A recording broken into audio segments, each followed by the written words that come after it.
Cassar.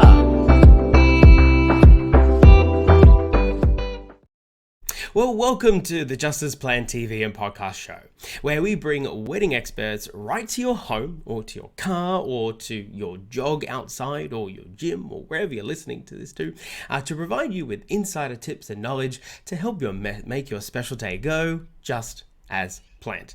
And as always, I'm your host and professional wedding MC, Nathan Cassar, and today we have a treat for your ears. The multi-talented, award-winning acoustic guitarist, vocalist, DJ, and MC, I'm almost out of breath saying all that, Ryan David, also known as Ryan David Music.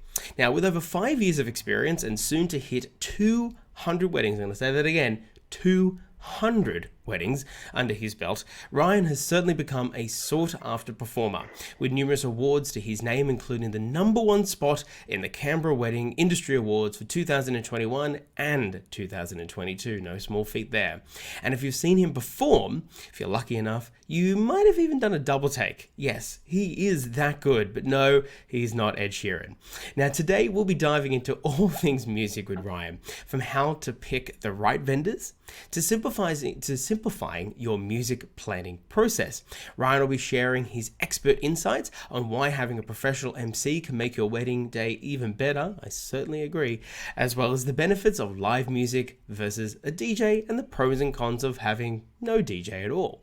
So whether you're a bride-to-be searching for the perfect musical entertainment for your big day, or just a music lover looking for tips and tricks to make your next event unforgettable, you won't want to miss this episode. Get ready to be inspired by the one and only Ryan David.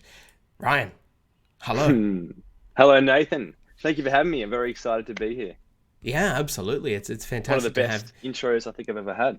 Oh, really? You know, it's funny. I think every episode so far, my guests have said so. And I for me, like, I've been writing intros for years. Either I'm in writing or I've been doing them just in person, improvisationally. When I was on cruise ships, we would literally give in like 5-10 minutes to meet the performer backstage, and we'd say, "Oh, what are your top 3 things?" And he'd be like, "Oh, you know, I'm the funniest comedian according to my mum. You know, won this award and whatever else." And that was it. The way you had to go. So I just find it fun to, like, because it always brings a smile to someone's face when they, you know, having their achievements put back at them. And 200 weddings, mate. When are you going to be hitting that milestone? Yeah, so I actually hit that milestone last weekend on Saturday. Oh, congratulations. Thank you very much. Pretty cool milestone to achieve, I think. I didn't think I'd ever get there. And it was doubly special because I got to my 200th wedding was a friend who I've known for the last 15 or so years. Wow. And I reckon she has had me booked in for her wedding for the last 10 years, pending meeting someone and pending him finally proposing. So they finally got there, we got there, and it was just super special all around. Oh, that's fantastic. That's so really, that's you know, a big part of what we do. Obviously, of course, you know, out of those 200 here, how many can you probably count on your hand, maybe plus one hand, two hand, the amount of people you've done it for, friends, family, you know, very special people in your life. And of course, we do so many for people who we count as special in our lives. Certainly I know I speak for the both of us when we say that we love our couples and brides and grooms and everyone that we were a part of. But certainly, you know, it is really, really special when you get to do it for those people who have been a big part of your life, but well before the day. Yeah, it sure is. I mean, it's very, as you said, it's very special being able to be part of a special day for someone you love, someone you know that has been in your life for a while. But that's the thing. I feel like out of those 200 weddings I've done, I've been able to form relationships with each of my couples before the big day. I love meeting couples to get to know them, let them get to know me, and then it becomes special in itself. You know, I might not have known them for 10 years, but we've shared a meal or shared a drink. I've learned how they got together, their love story, and then that becomes even more special for me. I think all couples are definitely special, no matter how long I've known them. Yeah, absolutely. And I'm certain that you've had this many times, right? Like people come up to you, guests of the family and everyone else, and they say, "Oh, you know, so how long have you known them? You know, so you're a friend of them. We haven't heard of you before." And you're like, I mean, I'm friendly towards them, but they paid my invoice, and here I am. Yeah, it's you get that question literally every wedding. How long have you known the couple? Sometimes it's 6 months, a year, sometimes a few months. But yeah, I think it's an amazing privilege we have to be part of such an intimate, special part of these people's lives, right? Of a couple's journey and life together, that we get to meet them, and then if they like us and we like them, you know, be part of a team that creates beautiful, special moments for them, and hopefully one of the best days of their lives. Absolutely. And before I get on to how, like, exactly how to make that possible, I must ask you, how many times have you been mistaken for Ed Sheeran in your life? I'd say 9.9 out of 10 weddings, gigs, events, at least someone references Ed Sheeran. It doesn't help that some of the most sought after songs are by Ed, but look, you can't deny he writes some beautiful music, and it goes very well for weddings. Oh, absolutely. I was just hearing, I was just at a wedding just on the weekend, and yeah, the DJ played that again. I think it was for their first dance. What's the one that everyone plays at the moment? Perfect, or Thinking Out Perfect, Loud. thank you. Yeah, either the version by him or the one with Bocelli in there, and Beautiful. yeah, and it's like, either way, it's like, how many times, like, how long is this going to last? Not that it's a bad song, I agree with you, but it's funny, like, the trends, right? The fact that Yeah. as time goes on, I'm sure when our parents got married, there were certain songs that were overplayed to the hilt as well. But there is a good reason why these are popular songs, because they are beautiful, they do resonate.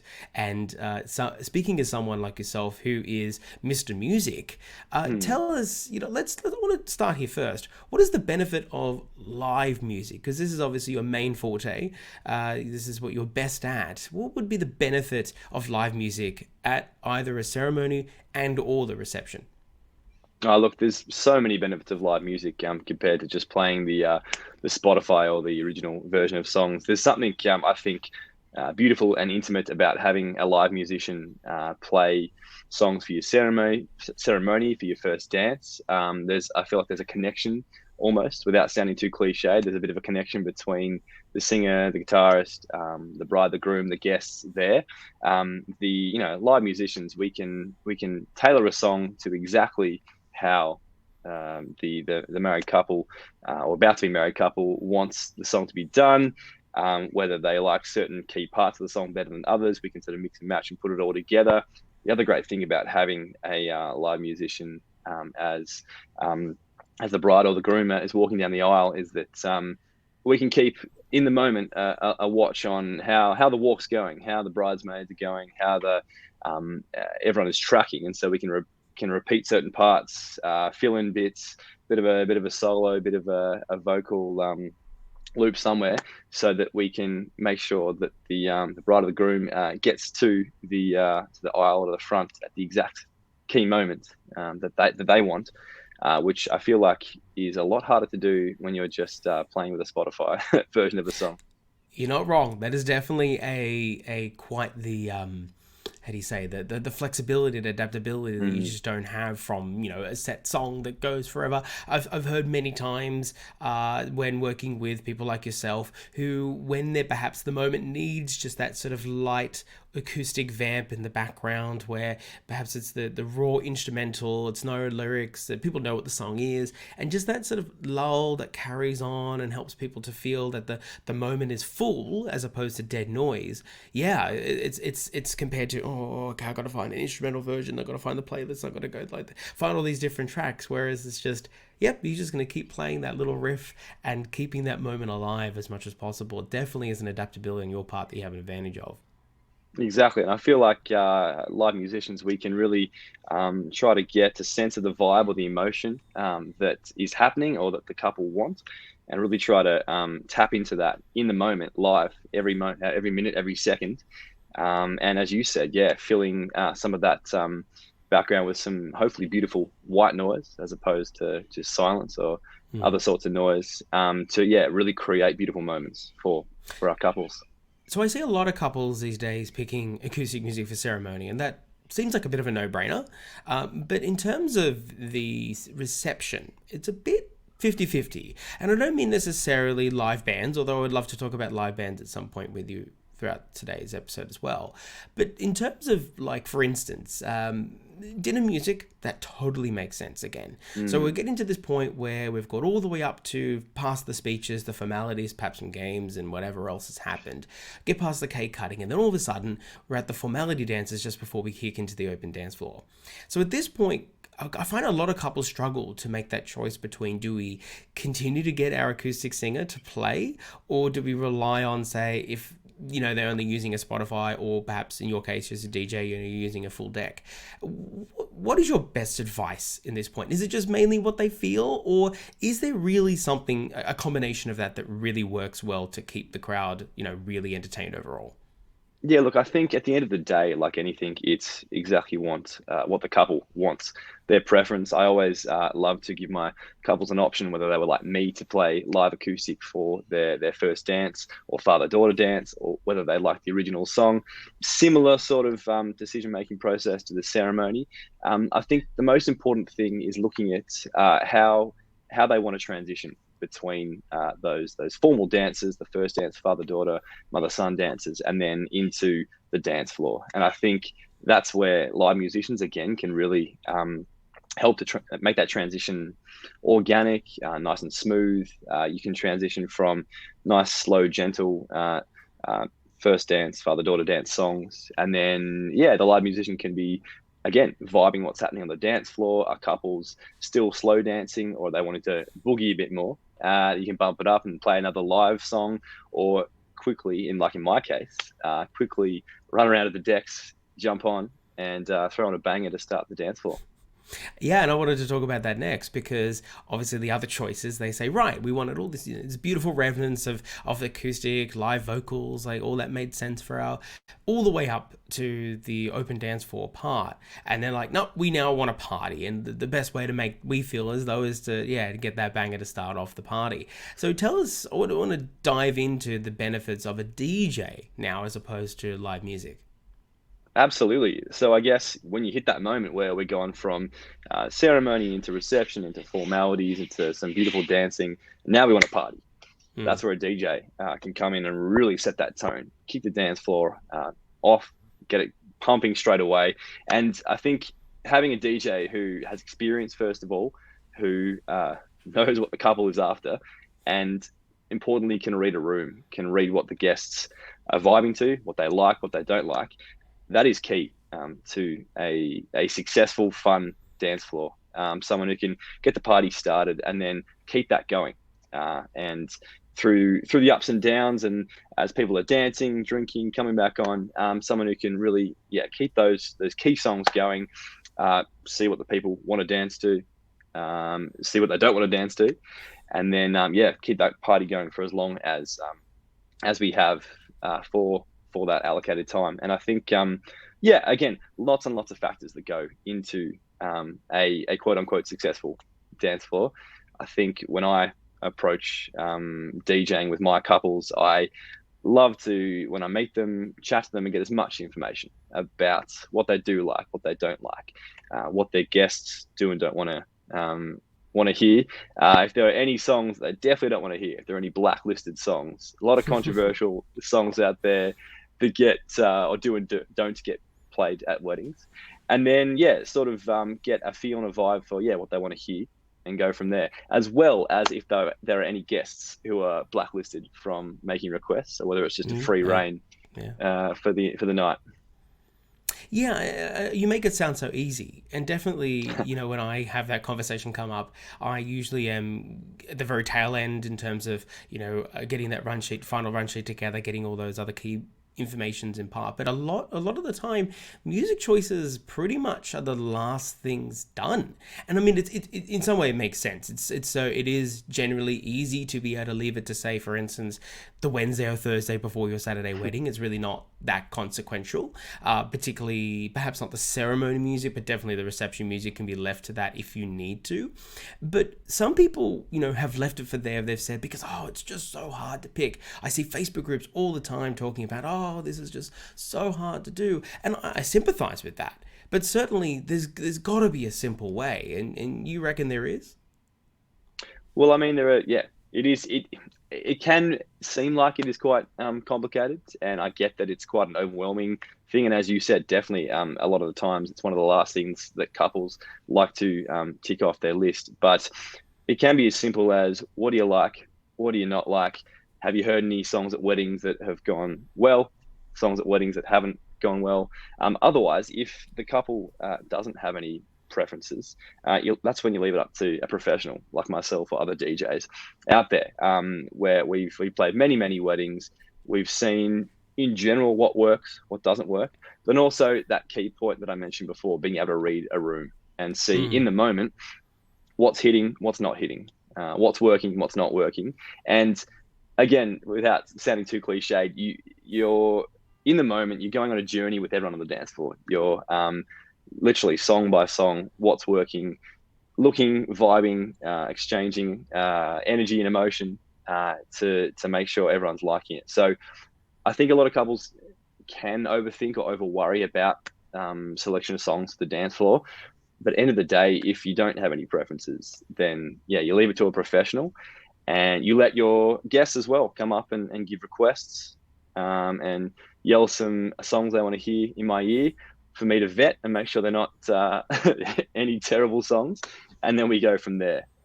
There's been so many weddings where someone who is probably drunk comes up and yells a song over the decks at me to play. I check it out, and it's definitely not a song that's gonna keep the dance floor going. So you let us deal with those tough decisions and roll from there. Yeah, that's perfect. And definitely leaning, I've said this probably, I dare say, on a number of the episodes so far, and I've said it to many other professionals as well in my time, that it's all about leveraging the experience and professionalism that you've welcomed into this space. You know, I find that I had a couple of brides in my time, and grooms too, who were very specific about the music choices they want. I'm talking to the point where they've curated literally to the dot the songs that they wanted, and every song had to be played, etc., etc. And whilst I respect that, you know, you've spent that time and that energy in order to find the right vibe that you really want for your day, of course, always your day. The problem I found was in those moments, it put the DJ in quite the situation. Because, for instance, the moment that like one song perhaps needed to be played in order to transition, or he was running out of songs pretty quickly or something like that, so something else was played, there was almost this sort of like satellite like pricking up the ears going, that's not my song. And that really, I found that ruined their night, because they had this expectation, this of over expectation, that those songs was just the only songs that could be played. And then perhaps some of the less experienced ones I've worked with, where they did take a request that was not well thought through, then all of a sudden the bride's like, hang on, that's not on my list, And so I've always stressed, and perhaps I'm sure you would agree with me in this, that it's a lot easier to have that do not play list. And essentially then from there, so you know, okay, that's the band list, that's not playing, full stop, that's a hard stop. Oh, you requested it? Don't care. That's not what they want. And then just give them a genre check. You know, do you want your wedding to be R&B heavy? Do you want your night to be metal heavy? I've had a couple of those weddings. They're great.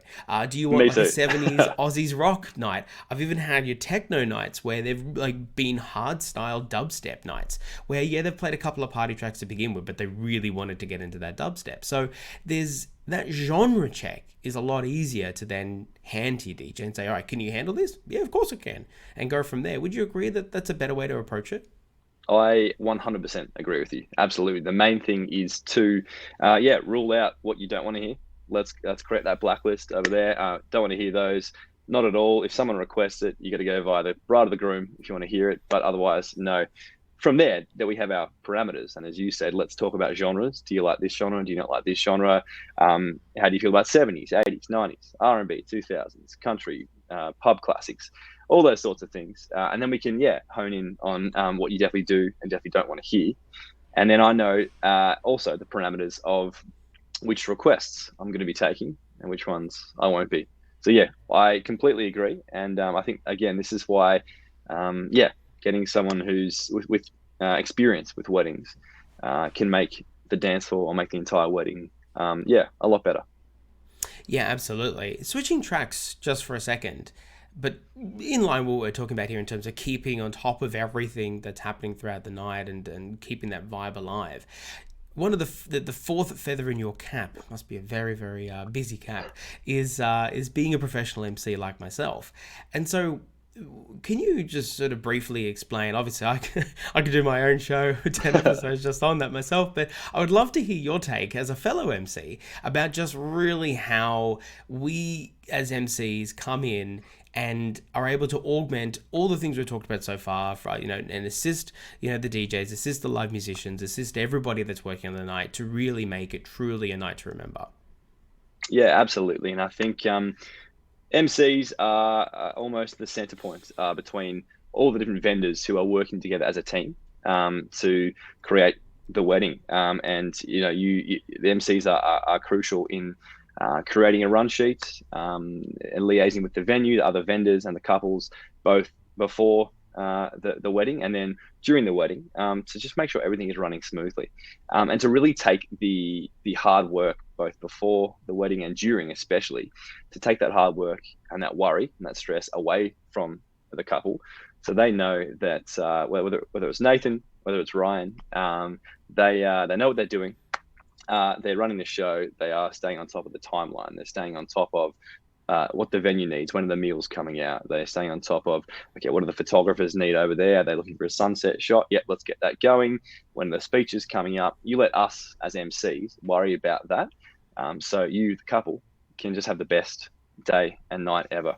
And especially, I think, having someone who is like yourself, so comfortable up on the microphone, who can be such a personality that will really, again, set the tone, set the vibe for the day, for the night, is very crucial. Absolutely. And I'm sure many times you've been told, just like I have as well, that, oh, no, we're okay, thank you. Like, we've got a friend who's doing it. Like, almost like it's some automatic thing. And I think the idea that's been incepted into the industry amongst the messaging is, oh, friends and family know you. An MC is a paid suit that's going to pretend to get to know you, which I almost take offense to that, but at the same time, like it's absolutely not true, right? Oh, absolutely. And look, yeah, friends and family may have known you for longer, but that's why we take time to meet with couples and get to know them, and get to know exactly sort of what vibe they're after for their reception. And MCs, you know what you're getting. We're a known quantity. I like to think we're professional. We are good at what we do. From my experience, when couples ask friends or relatives to be MCs, hit and miss. Some of them nail it. Some of them are great on the mic. Some of them are very attentive. But a lot of times, you get a friend or a relative who isn't the best on the microphone, isn't the best public speaker, isn't the best at sticking to a run sheet, or who is rightly so trying to enjoy some drinks at the wedding. And if an MC isn't great on the mic or isn't sticking to the run sheet, doesn't have a broad idea of what they're doing, it's an easy way to potentially ruin a reception, in my experience. Absolutely. I was actually just speaking to Emily, who was our guest on the second episode of the Just As Planned wedding podcast, and just yesterday. And it's funny, she was mentioning how she just had a wedding just gone, and the MC was a friend, of course, or family member, one of the two, and all of it, he was, getting pretty heavy on the drinks. Was doing okay, but was using alcohol as a big crutch throughout the night. But then at one point, the photographers needed to go off and do the sunset shots. And at filming at the moment, sunset's dying really, really quickly here. That we've just gone past daylight savings. So the windows are very, very small to do it. And you miss that golden hour, well, you can't redo that again unless you do another shoot in another day. And so you don't want to do that typically.